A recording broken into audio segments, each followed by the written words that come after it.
What is up, my beautiful boys and girls? 28! You guys are on a roll! Let's try to keep pushing forward to the future. We're almost at 30 subscribers, and there will be a 30 subscriber special. Now, we did take a little break from My Hero, but hey, we're back at it again. But do not worry. Naruto stories will keep coming out, and in the future, or maybe tomorrow, I don't know, some One Piece stories will come out if you guys enjoy One Piece. So, let's keep going. This is a what if Deku had... Wait, no. This is a what if the whole MHA world did have quirks. Now, I think this is kind of interesting, guys, seeing how Deku was only bullied because he didn't have a quirk. But what if nobody had quirks at all? Guys, tell me if you guys would like this more and more, to see this more and more. I'm probably going to make a what if Deku... not what if Deku. I'm probably going to make a what if Naruto, like today as well, right after this probably. But, so Deku was born into the world, just born.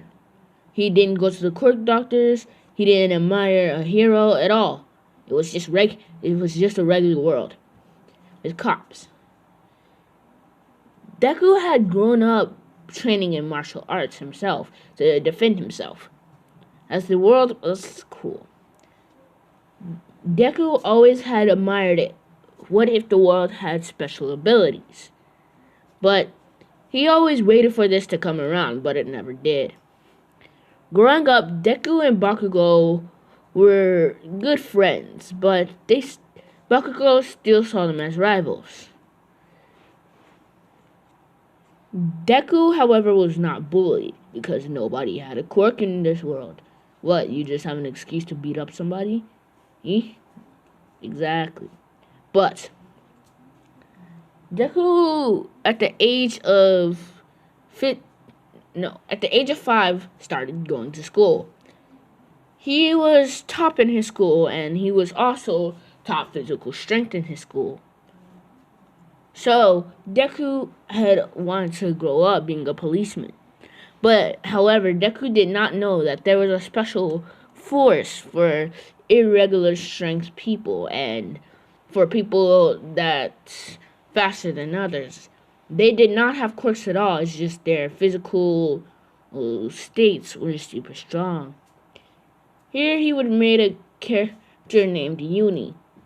She is, I'm gonna say, to Deku's neck. She's not that tall, but Deku is super tall in this, by the way. She's not that tall, but she has the strength of a giant. She could basically like flip over somebody easily with 2 fingers. But he met this girl, and her and Deku started to talk. But one day, while walking, Uni had actually got killed from a robber. This gave Deku a perspective that the world was cruel, and that he would never grow up in anything else. Also, to be in the Special Force place, you have to be 14. Deku started going back to school, and he actually met Raka, Ochako, and all of them there. Well, those two are the same person. But he met Sue, who didn't have a frog tongue, and he met Toru, who wasn't invisible. I'm gonna say Toru actually has brown hair, so yeah. But he actually made a small friend group with somebody named Todoroki, who I'm gonna tell you what's wrong with his backstory in a little. Well, I changed in it, and Toru, he also made friends with Bakugo a little bit, but he wasn't in his friend group. He also made friends with Momo, and Shoji, who is basically the same person, just with not those duplicate arms and all that. And he also made friends with, I think that would be his friend group for now. So 2 boys and 2 girls. But there's really 3 boys and 2 girls. Deku had always, like, hated, like, criminals for what they had did to Uni. Deku, every time he got the chance, he would always take it a little too far when stopping a criminal. He would usually break their arms, tell them to scum and not to do it again.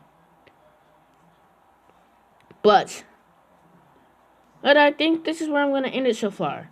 Tell me if you guys want me to remake this, because this isn't really the direction I was heading for with Uni and all that.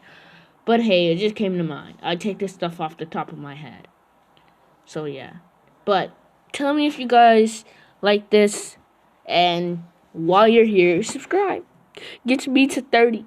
Maybe I'll give you a shout out. Bye, guys.